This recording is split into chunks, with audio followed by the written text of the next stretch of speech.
Most kids run and hide when it comes to doing math, but learning math, it doesn't have to be a struggle. Holly Geiger and Connie Berta of Mathnasium, they are here today to tell us how they can help, and they're going to teach us a little bit along the way. Good to see both of you. I want to start with you. What does Mathnasium do?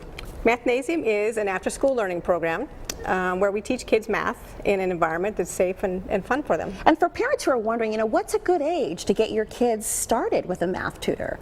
We have kids as young as first grade all the way up through college level getting help with math. I mean, first graders, you wouldn't think it would start that early, but that's how you build the confidence, right? Yes, we're able to make math make sense to first graders. I love that. Make math make sense. And I want to ask you, because Connie, one of the things that we find is that confidence, they get, they start beating themselves up. How do you guys build a child's confidence? Our philosophy at Mathnasium is that there's more than one way to solve any math problem. So we all teach a number of different methods to try to zero in on the one that's going to make the most sense for that student. And you hear parents, I've got 9-year-olds, they go, I hate math, and they ball up their fists. Why do you think kids hate math sometimes? I think unfortunately too many teachers only teach the how to do a problem, and they aren't really focusing on the why do we do this, and that's what we try to do at Mathnasium. And you're giving that confidence to parents and students along the way. And the cool thing about what Mathnasium does, they're going to show you right now what makes it simple. You teach it in 2 different ways. So give us this is the problem solve.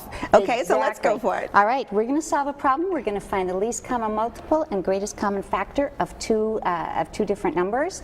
Factor is a number that goes into another number. Multiple is a number that they're going into. The method I'm going to show you, and this is the Mathnasium method, is a factor cake because it looks like an upside down cake.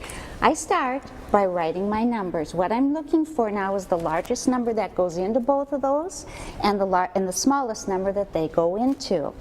We just start dividing. We're going to start our layers. What is a number that divides into both 12 and 30?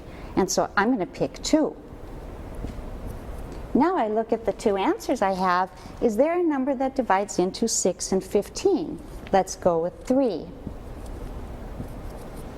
Now there's no number that divides into both of those, so I stop. The greatest common factor is the product of the numbers on the side, 6. 6 is the largest number that divides into 12 and 30. The least common multiple is the product of all the outside numbers, 60, and that's the smallest number they go into. How simple for such a complicated process. Oh my goodness, Holly and Connie, you did it! You taught us in less than a minute how to break down a problem, and I can imagine when parents see their kids' confidence go through the roof, they feel better. They love it. They love it. They love to see the grades go up. Absolutely. That's what it's about, turning those C's and D's into A's and B's. Well, if you'd like to get math help for your kids, mention Sonoran Living Live and you'll receive an assessment and 2 sessions for just $39. There are 11 Mathnasium locations across the valley. Go to mathnasium.com to find the one nearest you. And coming soon, Mathnasium of Ahwatukee. Now this will be located at 4025 East Chandler Boulevard. That is right next to the Trader Joe's. For much more information, give them a call today. 480-706-MATH. That's 480-706-6284.